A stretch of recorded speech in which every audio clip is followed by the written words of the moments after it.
Good morning everyone.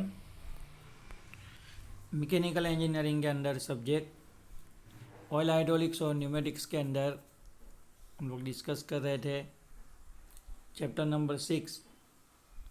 ठीक है, pneumatic system के बारे में।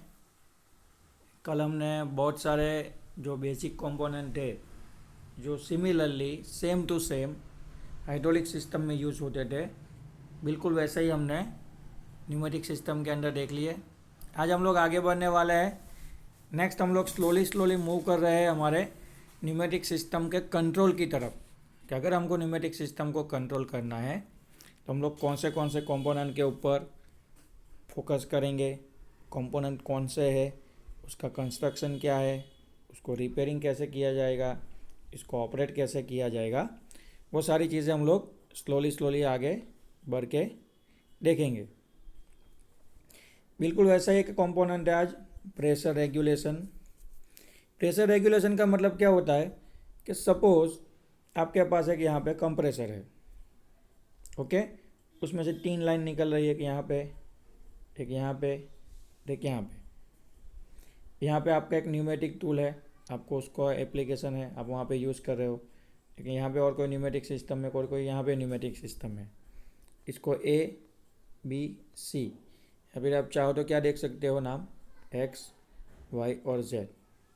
अब ये जो हमारा कंप्रेसर है वो मेन है, सिस्टम का मेन कंपोनेंट है। क्लियर? वो क्या करेगा, तो आपने उसका काम क्या है, कंप्रेसर का एटमॉस्फेरिक एयर को कंप्रेस करेगा और टैंक के अंदर स्टोर करके रखेगा, और ये जो सप्लाई लाइन है उसके अंदर उसको क्या करेगा, सप्लाई करेगा। अब देखिए, देखने वाली और सीखने वाली चीज़ क्या है कि सपोज़ आपने जो कंप्रेसर सिलेक्ट किया होगा एज़ पर योर रिक्वायरमेंट के अकॉर्डिंग आपने क्या किया होगा, कंप्रेसर को सिलेक्ट किया होगा। तो कंप्रेसर की एक बेसिक कैपेसिटी होगी कि भाई इसका वो इतने वॉल्यूम तक एयर को स्टोर करके रखेगा, इतना बार का प्रेशर उसके अंदर वो स्टोर करके रखेगा। तो उसका आइडिया आपको कहाँ से आएगा, तो आप क्या करोगे, आपका जो टोटल लोड है सिस्टम का X + Y + Z, ठीक है, आपको सपोज़ यहाँ पे 10 बार चाहिए, यहाँ पे 12 बार चाहिए, और यहाँ पे 7 बार, इतने प्रेशर की एयर चाहिए। तो आप क्या करोगे, सबका टोटल करके एक कंप्रेसर को सिलेक्ट करोगे। क्लियर? कंप्रेसर का काम क्या है, कंप्रेसर को ये कुछ नहीं मालूम है कि कहाँ पे 10 बार भेजना है, कहाँ पे 12 बार का प्रेशर डेवलप करना है, कहाँ पे 60 बार का प्रेशर डेवलप करके एयर सप्लाई करना है। कंप्रेसर को एक ही चीज़ मालूम है कि भाई मेरे को क्या करना है, मेरे को जो भी एयर है उसको खींचना है, कंप्रेस करना है और टंकी में स्टोर करना है, बाकी उसको कुछ मालूम नहीं है। अब जब यहाँ से सिस्टम के थ्रू एयर आगे जाएगी, यहाँ पे फ्लो होगी, फिर यहाँ पे फ्लो होगी और फिर यहाँ पे फ्लो होगी। क्लियर? तो वो भी कैसी होगी, कांस्टेंट होगी। लेकिन आपको तो यहाँ पे अलग अलग प्रेशर की रेंज चाहिए, आपको यहाँ पे कई बार 10 चाहिए, यहाँ पे आपको 12 बार का प्रेशर चाहिए, यहाँ पे आपको 7 बार प्रेशर चाहिए। तो सिस्टम में आपको एज़ पर रिक्वायरमेंट अलग अलग न्यूमेटिक सिस्टम ऑपरेट करने के लिए आपको जो प्रेशर डिफरेंस चाहिए, वो प्रेशर डिफरेंस हम लोग किसकी मदद से क्रिएट करेंगे, प्रेशर रेगुलेशन की मदद से क्रिएट करेंगे। जिसमें हम लोग क्या करेंगे, तो उसमें हम लोग क्या करेंगे, तो सिंपल चीज़ है, देखिए रिवर्स जा रहा है, ओके। आपको एक्स पे कुछ और प्रेशर चाहिए था, वाई पे आपको अलग प्रेशर चाहिए था, जेड पे आपको अलग प्रेशर चाहिए था। तो उसके अकॉर्डिंगली मैं क्या करूँगा, तो यहाँ पे मैं क्या करूँगा, प्रेशर रेगुलेटर रख लूँगा। अब आपके कंसेप्ट क्लियर हो चुके होंगे मैं क्या कहना चाहता हूँ। क्लियर? आप क्या करोगे, प्रेशर रेगुलेटर रख लोगे, यहाँ तक तो सबके अंदर सेम कांस्टेंट प्रेशर ही आएगा, इक्वल। लेकिन जैसे आप इस वाल को ऑपरेट करोगे, इस वाल को ऑपरेट करोगे, इस वाल को ऑपरेट करोगे, उसकी मदद से आगे सिस्टम में वाल आपने जैसे ऑपरेट किया होगा उसके अकॉर्डिंगली ही प्रेशर डेवलप होगा और वो सिस्टम में आगे बढ़ेगा, और न्यूमेटिक सिस्टम की जो भी रिक्वायरमेंट है अलग अलग प्रेशर डिफरेंस की, वो सेटिस्फाई होकर वो अपना वर्क प्रोवाइड करेगा। इससे फ़ायदा क्या होगा, इससे फ़ायदा ये होगा कि आपका जो भी नेसेसरी रिक्वायरमेंट है वो फुलफिल हो जाएगी। ठीक है, कोई भी जगह पे प्रेशर ड्रॉप नहीं होगा, कोई भी आपका जो एनर्जी है उसका भी लॉसेस होगा नहीं। देखिए आपको यहाँ पर यही दिखाया गया है। क्लियर?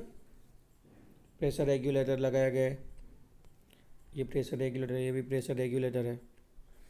अब ये जो नीचे वाला कंसेप्ट है, ठीक है, वो थोड़ा ऑटोमेटिक दिया गया है। ऑटोमेटिक में क्या होगा, तो यहाँ से एयर आगे जाएगी और आगे जाएगी, यहाँ से ट्रांसड्यूसर क्या करेगा, फीडबैक लेगा, फीडबैक के अकॉर्डिंगली वो कंट्रोलर को सिग्नल भेजेगा, कंट्रोलर जो सिग्नल भेजेगा उसके अकॉर्डिंगली ये जो वाल्व है वो ओपन क्लोज होगा और ऑटोमेटिकली ही आपके सिस्टम में जो भी प्रेशर है वो रेगुलेट होगा। क्लियर है? तो इस तरीके से हमारे जो प्रेशर रेगुलेशन है या फिर जो हमारा प्रेशर रेगुलेटर है वो वर्क करता है। अब ये जो प्रेशर रेगुलेटर में जो प्रेशर को रेगुलेट करते हैं वो जो वाल्व है उसके ऊपर हम लोग डिस्कस करेंगे। बेसिकली वाल्व क्या होते हैं, वाल्व क्या करते हैं, ठीक है। तो जैसे आपने हाइड्रोलिक सिस्टम में देखा होगा वाल्व क्या करते हैं, है ना, जैसे आपने हाइड्रोलिक सिस्टम में देखा होगा कि बेसिक वाल्व का फंक्शन क्या है, वाल्व क्या करेंगे वो। तो वाल्व का क्या क्या काम क्या होता है, कोई बताएगा? तो सके वाल्व क्या करेंगे, तो जैसे हाइड्रोलिक सिस्टम में हाइड्रोलिक फ्लूइड का जो क्वांटिटी था उसको मेंटेन कंट्रोल करना, मेंटेन नहीं कंट्रोल करना, ठीक है। तो फ्लो को कंट्रोल करना, प्रेशर को कंट्रोल करना और डायरेक्शन को कंट्रोल करना, तीन चीज़ों का जो फंक्शन था, तीन चीज़ों को जो कंट्रोल करने का जो काम था वो कौन करता था, वाल्व करता था। तो ऐसा थोड़ी कि हाइड्रोलिक सिस्टम में वाल्व कुछ अलग काम करेगा, लिक्विड सिस्टम होगा वहाँ पे वाल्व कुछ अलग काम करेगा, नहीं, यहाँ पे भी हमारे वाल्व सेम टू सेम ही काम करेंगे, ठीक है। यहाँ पे वो लोग किसको रेगुलेट करेंगे, किसको कंट्रोल करेंगे, तो जो हमारी न्यूमेटिक है, मतलब जो हमारी कंप्रेस एयर है उसके फ्लो को वो कंट्रोल करेंगे, ठीक है। कंप्रेस एयर की जो डायरेक्शन है उसको ये लोग कंट्रोल करेंगे और कंप्रेस एयर का जो प्रेशर है इसको ये लोग कंट्रोल करेंगे, कौन, हमारे वाल्व। ओके, जैसे वहाँ पे वो फंक्शन प्रोवाइड करते थे बिल्कुल उसी तरह यहाँ पे भी वो लोग फंक्शन प्रोवाइड करेंगे। देखिए आपको कुछ फंक्शन दिए गए हैं, principal function of the valve. जैसे सबसे पहला है हमारा डायरेक्शन कंट्रोल वाल्व। देखिए जैसे ही same used in hydraulic, range of working pressure is less, सारी चीज़ें सेम आएगी अभी, क्लियर है, सिर्फ हमने वर्किंग मीडियम चेंज किया है, तो थोड़ा बहुत मॉडिफिकेशन होगा टेक्निकल कंसेप्ट को ध्यान में लिखते हुए। तो डायरेक्शन कंट्रोल वाल्व फ्लूइड की जो डायरेक्शन है उसको कंट्रोल करते थे, जैसा हाइड्रोलिक सिस्टम में होता था वैसे ही यहाँ पे न्यूमेटिक सिस्टम में भी वो लोग कंप्रेस एयर की जो डायरेक्शन है उसको कंट्रोल करेंगे, लेकिन जो वर्किंग रेंज होगा प्रेशर का वो थोड़ा यहाँ पे कम मिलेगा। नेक्स्ट है नॉन रिटर्न वाल्व, यानी इसको आप बोल सकते हैं कि भाई यूनी डायरेक्शनल वाल्व, एक ही डायरेक्शन में क्या करेगा, फ्लो को आगे बढ़ाएगा। जैसे हाइड्रोलिक सिस्टम में थे नॉन रिटर्न वाल्व, वैसे ही यहाँ पे न्यूमेटिक सिस्टम में भी हमारे नॉन रिटर्न वाल्व है, मतलब जो हमारा वाल्व होगा उससे फ्लूइड सिर्फ एक ही डायरेक्शन में आगे बढ़ेगा, अगर उसको रिवर्स आना होगा वापस तो वो आ पाएगा नहीं। ओके, नॉन रिटर्न है, मतलब रिटर्न नहीं आ पाएंगे आप, वन वे। चलिए नेक्स्ट है फ्लो कंट्रोल वाल्व। जैसे हाइड्रोलिक प्रेशर का फ्लो कंट्रोल होता था बिल्कुल उसी तरह यहाँ पे भी हम लोग न्यूमेटिक जो एयर है, कंप्रेस एयर है, उसके फ्लो को कंट्रोल करेंगे, लेकिन अगेन आपको जो वर्किंग प्रेशर का रेंज है वो कम मिलेगा, क्योंकि देखिए फ्लूइड का जो प्रेशर होगा, अगर कोई फ्लूइड किसी कंपोनेंट, किसी पाइप के अंदर 20 बार प्रेशर डेवलप कर रहा है और उसके बाजू में सेम पाइप सेम मटेरियल, लेकिन वहाँ पे हमारा न्यूमेटिक एयर या फिर कोई गैस है वो अगर 20 बार प्रेशर डेवलप कर रहा है, तो देखिए प्रेशर का वैल्यू सेम है, जगह सेम है, मटेरियल सेम है, पाइप सेम है, डायमीटर सेम है, लेकिन जो वर्किंग सब्सटेंस है, जो प्रेशर लगा रहा है वो अलग अलग है। तो आपको ऐसा नहीं सोचना है कि 20 बार 20 बार प्रेशर का लिक्विड भी सेम प्रेशर डेवलप करेगा और 20 बार प्रेशर वाला जो एयर है, गैस है, वो भी सेम वर्क करेगा, वर्किंग दोनों का अलग अलग होगा। यहाँ पे वही फंस रहा है, range of working pressure is less. Next है प्रेशर कंट्रोल वाल्व, क्या कंट्रोल करेगा, तो जैसे हाइड्रोलिक फ्लूइड का प्रेशर कंट्रोल होता था बिल्कुल उसी तरह यहाँ पे न्यूमेटिक एयर है, कंप्रेस एयर है, उसका भी प्रेशर हम लोग कंट्रोल कर सकते हैं प्रेशर कंट्रोल वाल्व से। Again range of working pressure is less. तो आपको एक चीज़ बार बार सुनने को मिल रही है, एक चीज़ आप बार बार देख रहे हैं, एक कोई चीज़ है जो आपको बार बार नोटिस करवा रही है कि भाई मेरे ऊपर ध्यान दो। क्या ध्यान दो? तो जितने भी वाल्व हमने हाइड्रोलिक सिस्टम में यूज़ किए थे, सेम टू सेम सारे valve same function same working के साथ हम लोग यूज़ करेंगे न्यूमेटिक सिस्टम में। लेकिन एक ही प्रॉब्लम है, क्या? जितने भी वाल्व हम लोग हाइड्रोलिक सिस्टम के अंदर यूज़ किए होंगे, क्लियर, वो अलग होंगे। अलग हो गए दैट मीन्स प्रेशर रेंज में अलग हो गए। और सेम वाल्व अगर हम लोग सेम फंक्शन वाले सेम कंट्रोलिंग वर्क वाले वाल्व हम लोग अगर न्यूमेटिक सिस्टम में यूज़ करेंगे दोनों का फंक्शन सेम होगा हाइड्रोलिक और न्यूमेटिक में, लेकिन वाल्व की जो ऑपरेटिंग रेंज होगी प्रेशर की वो आपको न्यूमेटिक सिस्टम में कम मिलेगी। क्लियर है? चलिए आगे बढ़ते हैं। नेक्स्ट हम लोग देखने वाले हैं पहला नॉन रिटर्न वाल्व।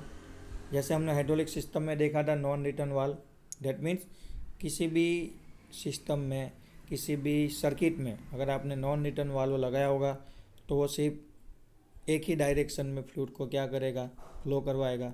तो यहाँ पे अगर ये न्यूमेटिक सिस्टम में लगा है तो कंप्रेस एयर को या फिर क्या करेगा, कंप्रेस गैस को फ्लो करवाएगा एक ही डायरेक्शन में। क्लियर?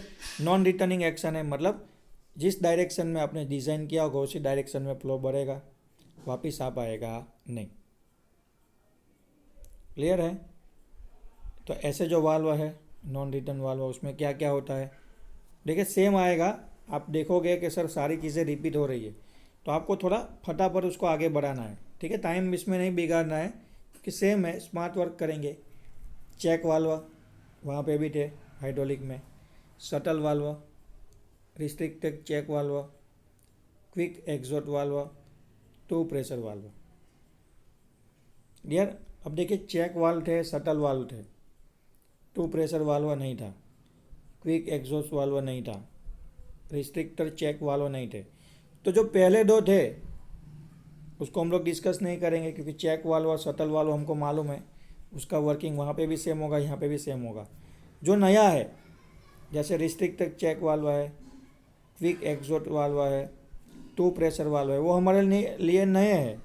और न्यूमेटिक सिस्टम में अगर उसका यूज़ हो रहा है तो हम लोग क्या करेंगे, जो इसके बारे में हम लोग नहीं जानते उसके ऊपर हम लोग ज़्यादा फोकस करेंगे। क्लियर? देखिए यहाँ पे आपको क्विक एग्जॉस्ट वाल्व दिया गया है। अब देखिए क्विक एग्जॉस्ट वाल्व का मतलब क्या होता है, एक तो क्विक है, दूसरा क्या है, एग्जॉस्ट। मतलब अगर आपको आपके सिस्टम के अंदर से सडनली ही आपकी न्यूमेटिक सिस्टम में से आपको अगर सडनली ही जितनी भी कंप्रेस एयर है उसको निकाल लेना है, एग्जॉस्ट करवा देना है क्विकली, वापस बोल रहा हूँ, आपको क्विकली आपकी हाइड्रोलिक सर्किट में जितने भी एयर है उसको एग्जॉस्ट करवा देना है, तो इसके लिए ये हमारा क्विक एग्जॉस्ट वाल्व यूज़ होगा। देखिए बहुत ही सिंपल कंस्ट्रक्शन है, ठीक है, ये इसका केसिंग है, चैम्बर बोल सकते हैं आप।